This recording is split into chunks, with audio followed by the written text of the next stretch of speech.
What am I choosing to make space for by saying no right now?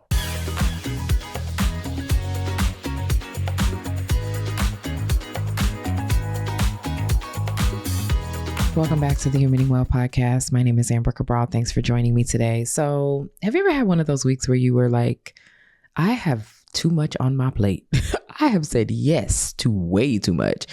Whether it's like, you've got 2 or 3 lunches you didn't necessarily want to go to, but you felt compelled to because someone asked you to come, meet, or you have a project that's not yours to fix, but you're good at this or that thing. And so now you're in it, in addition to favors that you didn't necessarily have time for. And then by the time you get to the end of the week, Friday, you're mad at everybody because your energy's gone, when in reality you should be mad at yourself. And at some point you even get there where you're like, what am I doing? Why am I not managing my time well?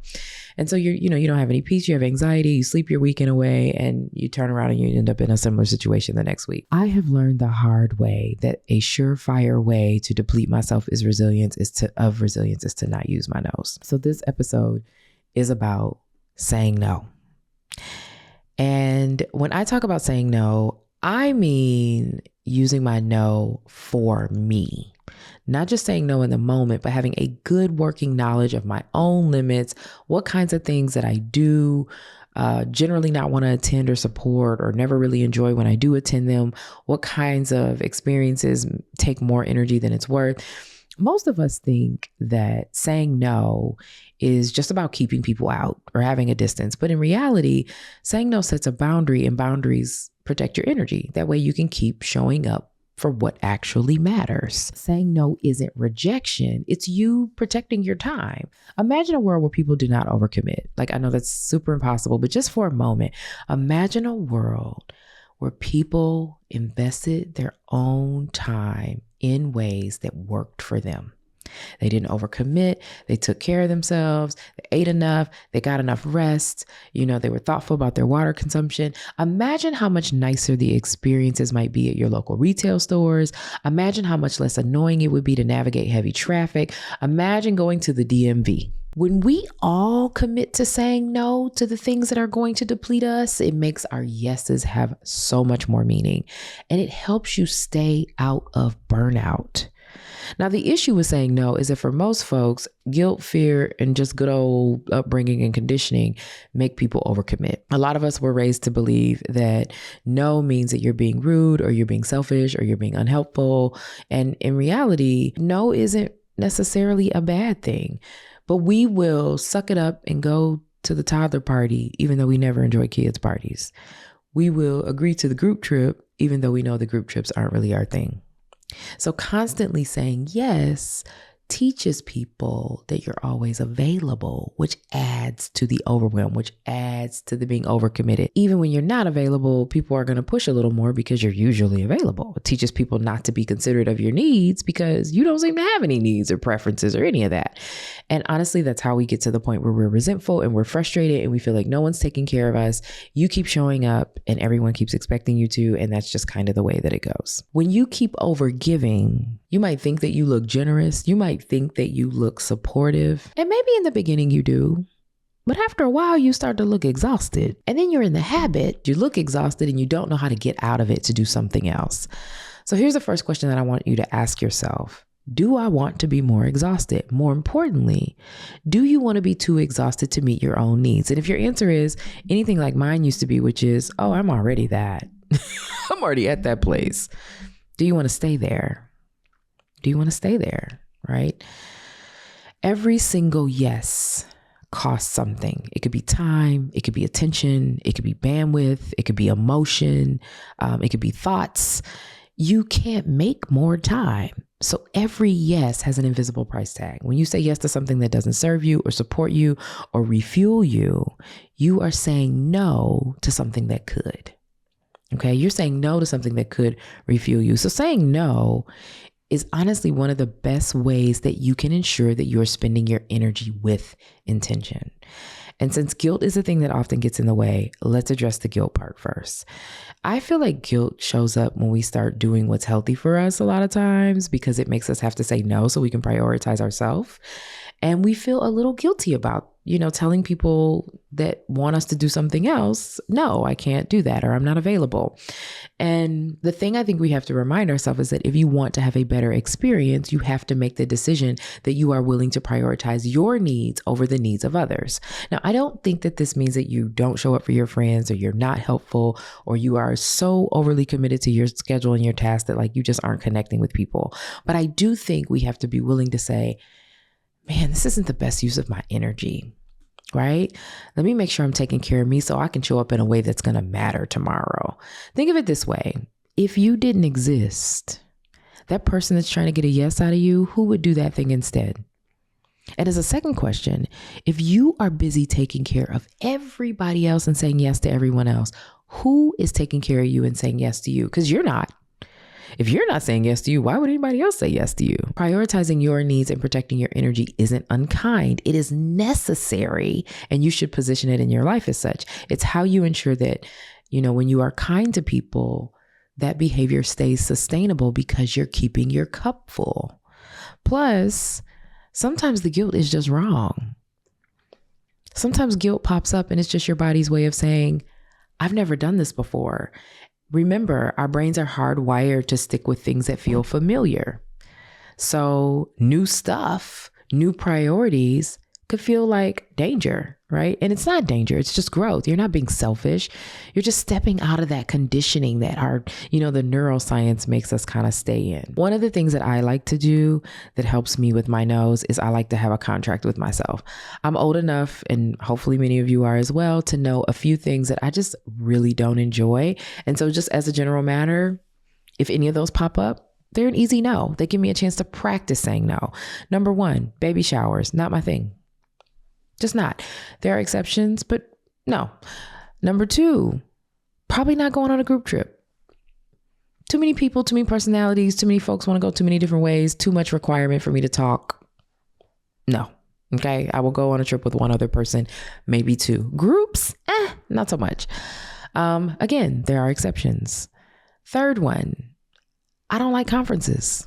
It's a lot of walking around. It's a lot of level 101 information. Unless I'm a speaker at the conference, not interested. Number four, I do not enjoy parties with a lot of children, toddler parties, kids parties, baby's first birthday. If it's a lot of kids, count me out. Okay.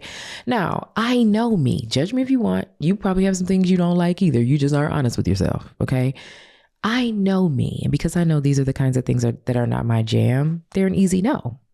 And again, there are exceptions. There are baby showers that I will attend. There are group trips that I will go on. I went on a group trip to Iceland and lived my best life. Loved it. Okay. But unless the person asking falls on my list of exceptions for these things I don't enjoy, I give myself permission to just decline. That's the agreement I have with myself. No guilt necessary. All right. In fact, I already have the line I'm going to tell you ready. Oh, thanks so much for thinking of me. Unfortunately, I won't be able to attend. Nice, warm, cozy. I'm not going. I'm going to practice saying no. As you transition to saying more no's, you might notice also, because I've had feedback like this from clients, the people who benefited from your lack of boundaries, your always saying yes, they're going to struggle when you start saying no. And that's okay. One of the things that you can very easily do is just remind people, hey, I'm trying to do a better job of taking care of myself. So I want to show up better, and I know it requires me to give myself a bit more intention so I can show up more meaningfully when we do engage, when I can say yes. And people who love and care about you, they will understand that. They will support it. People who are using you and trying to suck the life out of you, they will not. If you have small children in your life, take this advice with a grain of salt because they don't listen to anything. All right. But like when we're talking about adults and things that we overcommit to that are outside of, our obligation to our children, we can say no. We can prioritize ourselves. Now, another trick that I use for guilt is I reframe it. So instead of, I feel so bad, I got to tell this person no, I instead try to flip it and say, I'm really grateful that I have the awareness to know that I should protect my time. What gratitude does is it reframes the boundaries as wisdom. So it doesn't feel like I'm about to have to reject this person. It's going to feel so bad. Instead, it feels like it is wise for me to make this choice. And one way that I use to kind of prompt myself for gratitude, if I'm having a hard time seeing it, is I'll ask myself, what am I choosing to make space for by saying no right now? Right? What am I making room for by saying no to this thing? And very often I can say, oh, you know what I'm making room for? I get to get some rest. I get to make sure that my house is clean the way that I'd like. I get to have a phone call with someone that I really want to, catch up with instead. Now, the last tip I have for when guilt hits is to pause before you act on it.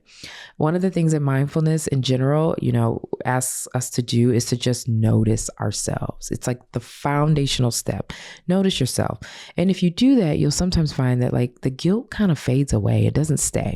So before you over-explain or backtrack or say, never mind, I'll do it anyway, just give it a good 24 hours. Guilt can be loud in the moment, that it hits, but ultimately it can pass. Observe yourself, observe your reactions, ask yourself, have I given myself enough space to see if this guilt is temporary or if it's really true?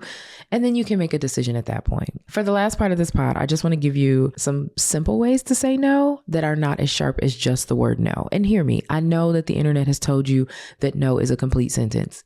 And it is a complete sentence, but it's also a sharp sentence. And we don't always want to come across sharply. So here are a few ways that you can say no. I recommend that you pick a few, put them in your pocket and start practicing. Okay. So if you want to stop over explaining, one of the ways that you can say no is that doesn't work for me right now. End of sentence. Or I don't really have the capacity to take that on. Right. Another way that you can say no, this kind of works a little better if you're thinking about battling being a chronic people pleaser and you want to kind of get your time back. Start saying things like, let me check my bandwidth and I'll get back to you. Or, I'm not sure yet. Can you let me know the latest I should let you know? And actually let them know that you're not going to show up, right? Let them know in a timely fashion. If you are interested in saying no to actual tasks, but not necessarily saying no to connection. So in other words, I can't do that task, but I still want to show up and support you. You can say, I can't do that, but I'd love to support you in another way. What might that look like? Or you can say, this is one of my favorites. Thanks so much for thinking of me. Is there another way that I can show up to support you? And then there's always general no's. Unfortunately, I can't do that, but please keep me in mind for the future, right? I'm going to have to pass this time. I'm giving you these just so that you can pick a few and make your own. You can also just make up your own. The goal here is to live at your energetic truth, not your emotional minimum. No is about that. So it's not like I'm trying to actually do so much less. It's more that I'm trying to do the things that align, that refuel me, that feel good, that add value.